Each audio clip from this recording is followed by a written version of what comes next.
to today's Brownbag-Session. Today we proudly present you Tobias Salathe.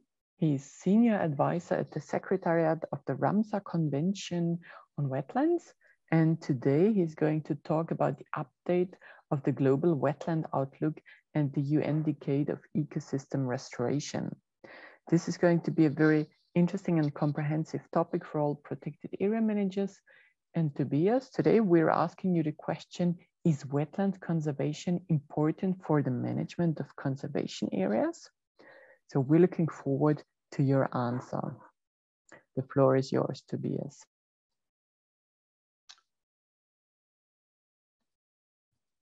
Yes, hello. I'm just trying to share my screen. I think it works. Yes, it works. So hello to everybody. Yes, maybe the question of the seminar is wetland, maybe more restoration important for the management of conservation area, is something we can discuss afterwards. I would like to give you an introduction rather on what the major global discussions related to wetlands are about right now. And I'm trying to do that as rapidly as possible. There is a PowerPoint which has a lot of information. You don't have to read it all because I'd rather look on the main headlines in each slide. So as Mrs. Auinger was saying, we have the Convention on Wetlands has published in 2018 a comprehensive outlook on the global wetland outlook on the state of the world's wetlands. And at the end of last week, we have updated this. So these two documents are on our website if you want to look into more detail. And so keep the questions of the seminar in mind, and we can discuss it afterwards. I'm not going to directly speak to it now. And now I can't advance my slides, so I'll have to do this differently.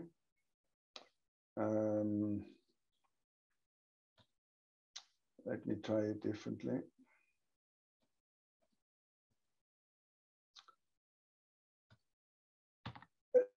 Now it's okay. So obviously something is going wrong with the wetland ecosystems, which are all water-related ecosystems in land, but also in the marine area, in coastal areas, and man-made systems, because they continue to decline. So, and that decline is the biggest here among those ecosystems. And the recent analysis showed that the continuum is not halted at all. Some are turned into more human-altered habitats, but the natural ones are definitely declining. And with them, a lot of species, many species are declining. So as I said, we have published, the scientists have published that report last year, which looks mainly into what has happened the last 3 years between the first and the second Global Wetland Outlook, and have taken into account what other groups of scientists, of experts have said in that context, like the IPBES, the International Panel on Biodiversity and Ecosystem Services, which clearly say that loss of biodiversity is also continuing. Pollution is still there, and mainly from agricultural areas, and more waterborne diseases for humans, but also for other species, are becoming important.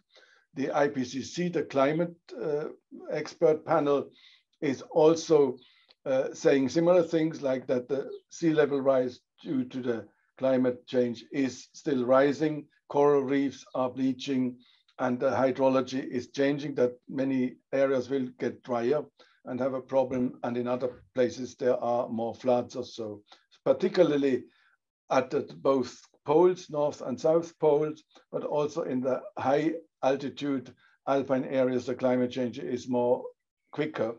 And again, also from the climate perspective, there are a lot of links with agricultural practices.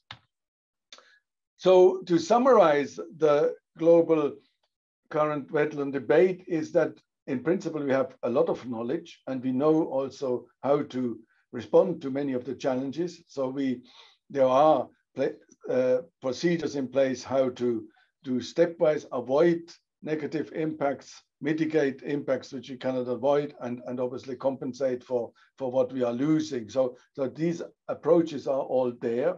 They are there not only for wetlands, but for other environmental changes as well.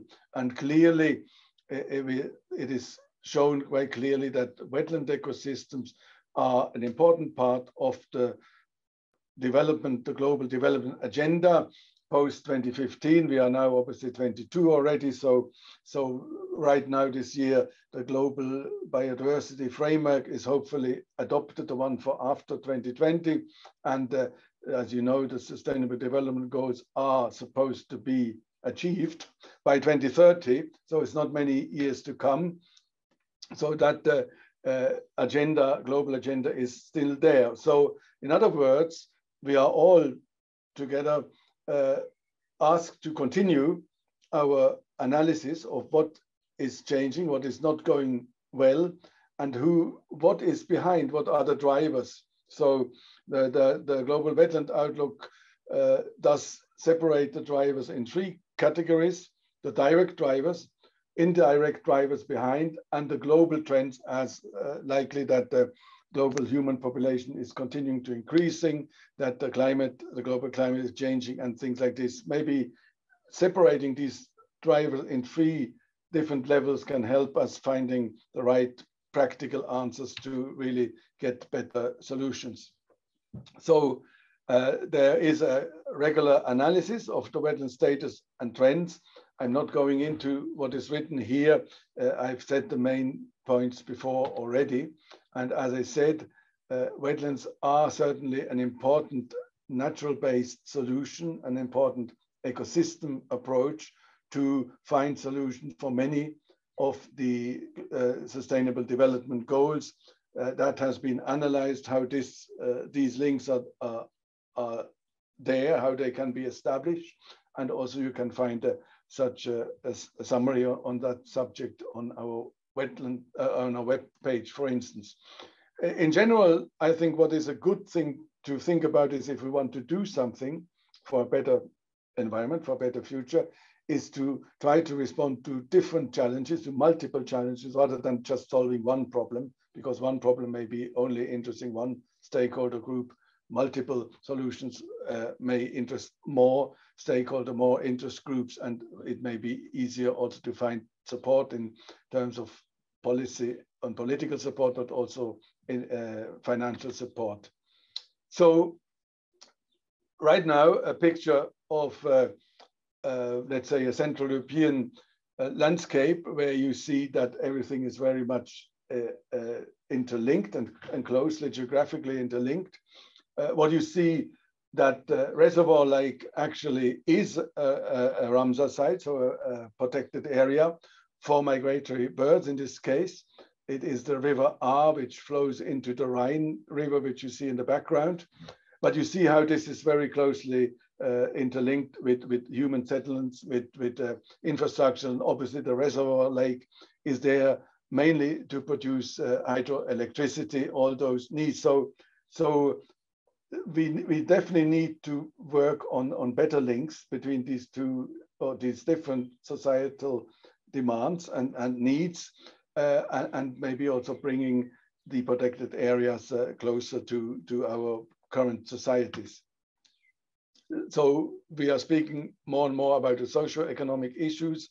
I did mention agriculture, which is a subject which certainly in its different facets will shape a lot of how protected areas, conservation areas are looking, but how they can be managed also, maybe can be managed in a more sustainable way.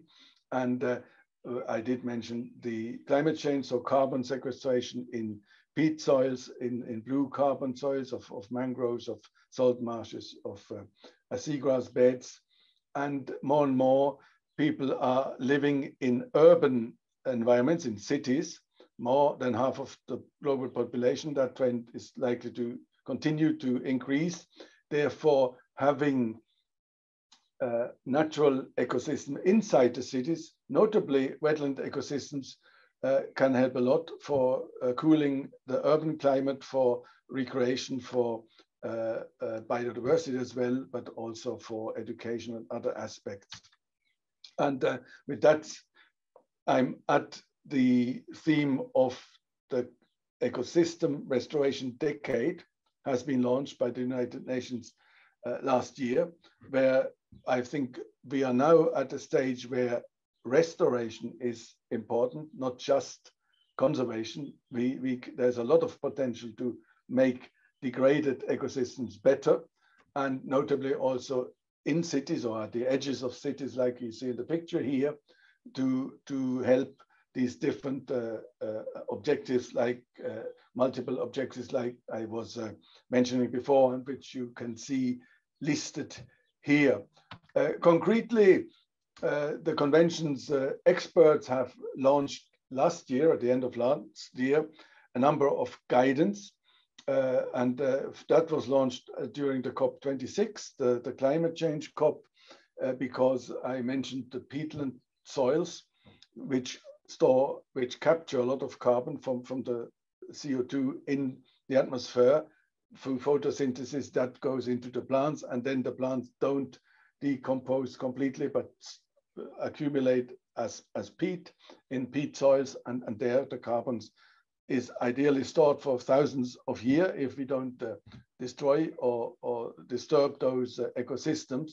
So that our scientists have worked a lot on global guidelines for peatland revetting and restoration, which is the technical handbook, and a more practical thing, how to do it when you are standing in the peatland with your Wellington boots, and what concretely to do. And also two other aspects are more for the decision maker, for those who make policies, who have to turn this into policies, how policy briefs, how to they should take those arguments from the scientists, from the experts into account when making concrete policies, what should be done. So that is obviously, that was my brief introduction, and you cannot expand this to your particular case in your conservation area. It doesn't have to be specifically on wetlands. You can enlarge the approach of obviously also for a more wider approach, focusing also on other ecosystems. But what do we have mainly in the temperate world is forests. Many forests are also on wet soils. And then the agricultural area, the land which is used for agriculture, which probably needs to be used in a more sustainable way, maybe in many cases in a more wetter way, to avoid too many emissions of greenhouse gases. So that was maybe the rapid introduction. It shows you what is currently the debate in thematic terms about the wetland ecosystems at a global discussion. I mentioned a number of keywords, and obviously on those different fields, there are working groups working on more specifics. And now we can go back to the conservation areas. Obviously, you have moved, or the course on the management of such area has moved from protected areas to conservation area, which I think is a sign that we are opening up our minds in accepting different uses, as long as they are sustainable, different land uses inside the area as well, as long as they are compatible with the conservation objectives. And that has actually been promoted by the Convention on Wetlands, which was signed in Ramsar since the beginning, because it had already at that time, more than 50 years ago, that principle inscribed to it on wise use or sustainable use of wetlands and their services. So now, did I convince you to take more into account the wetlands in your conservation area, or did I not convince you, or am I preaching too much for wetlands only? The question is over to you now for the discussion part of the seminar, and I'm looking forward to your reactions. Will ensure nature conservation in the 21st century. Be part of the new 4-semester part-time master programme. Carinthia University of Applied Sciences.